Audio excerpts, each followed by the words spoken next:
We back at it again. Thank you for everybody. Thank you for the subscribers. Thank you for watching. Let's get it.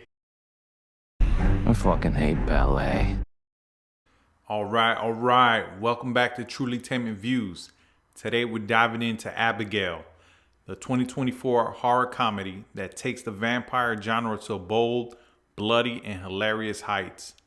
Directed by Matt Benatelli-Opon and Tyler Gillett, this film delivers gothic chills, sharp humor, and some of the best performances of the year. Trust me, this is a ride you don't want to miss. The setup is deceptively simple. A young ballet dancer named Abigail, played brilliantly by Alicia Ware, is kidnapped by a group of criminals and taken to a secluded mansion. Their plan? Hold her for ransom for 24 hours in exchange for $50 million. $50 million? And who you think you kidnapped, Chelsea Clinton? From her powerful father, who's Christophe Lazar, a mysterious, powerful underworld figure. But here's the twist. They have no idea they are messing with a bloodthirsty vampire. What follows is a high-stakes game of survival, betrayal, and well, let's just say things get interesting. With what feels like an all-star cast led by Melissa Barrera, Kevin Durant, Dan Stevens, and Giancarlo Esposito, each of the actors have good range and interesting depth to the characters, each having plenty to offer with clever dialogue. The pacing through the film runtime was good, and there are moments you're on the edge of your seat as Abigail flips the scripts on her captors. The comedy has its moments. Some jokes land, some don't, but the action is relentless. This is one of those films where you watch with a friend, a bowl of popcorn, and maybe a blanket to hide under when things get too intense. The performance in Abigail is nothing short of stellar. Alicia Ware is the star of the show, effortlessly balancing Abigail's innocence with chilling menace of a centuries-old predator. Her performance is magnetic and she's absolutely captivating in every scene. One of my favorite scenes has to be when the kidnappers realize who or what they've captured, and the slow burn of suspense, the dawning horror, and their absolute chaos that follows. That's a spicy meatball! It's moments like these that remind you why horror comedies can be satisfying. Giancarlo Esposito is a veteran in the game. It's no surprise he kills it as he delivers a good performance as Lazar's enforcer, Lambert. He serves as the calculated and commanding presence among the group of wayward criminals. His character brings a sense of intensity and order to the volatile dynamic, especially as the paranoia and distrust threatens to unravel their plans. Esposito's performance is a masterclass in quiet authority, anchoring the chaos with a chilling sense of control. It's unfortunate how little he's in the actual film. Kevin Durant also stands out, blending humor with just the right amount of danger and vulnerability among very funny stuff in the movie. And Dan Stevens, his dry wit and sharp delivery make him a scene stealer, adding a fun, sarcastic edge to the film's tension. You might recognize him from other films like The Guest, The Rental, and Godzilla x Kong: The New Empire. I also want to take a moment to highlight a surprise standout, Angus Cloud. His performance adds a unique charm to the film. The humor in his role really stood out. Tragically, Angus passed away July 31st, 2023, leaving behind an incredible legacy.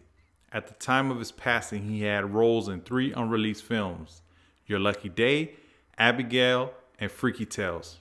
Abigail was the last film he completed and is dedicated to his memory. His presence in the film is unforgettable and is a good tribute to his talent. The mansion itself is practically a character in the story. The dark, gothic interiors of Windhelm Manor are beautifully crafted, creating an atmosphere of dread that looms over every scene. It's the perfect backdrop for the mayhem that unfolds. And then there's the dialogue. While not pitch perfect, the script is packed with sharp lines and witty exchanges that keep the film moving at a brisk pace.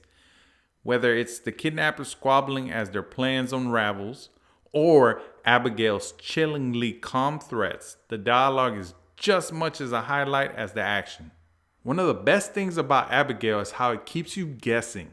It's full of twists, betrayals, and moments where you think you know what's coming, only to be proven wrong. Without giving away too much, Let's just say Abigail has her own reasons for being at the center of this chaos, and the way those secrets unfold is masterfully done. While Abigail embraces the ornate gothic aesthetic of classic horror, it also feels refreshing in a modern set, and it doesn't smack you over the head with political overtones, and it's a love letter to vampire lore with a contemporary twist, combining old school atmosphere with a wicked sense of humor and fast-paced, energetic style. I feel it pays homage to the classics of old, but also it's not insulting to the vampire lore like some modern day movies. Twilight. Excuse me. It's not a perfect horror film. It's definitely more comedy than scary, but that's part of its charm. This is a movie that knows exactly what it is and leans into the fun. Abigail is probably the most fun you'll have with a horror movie in recent years.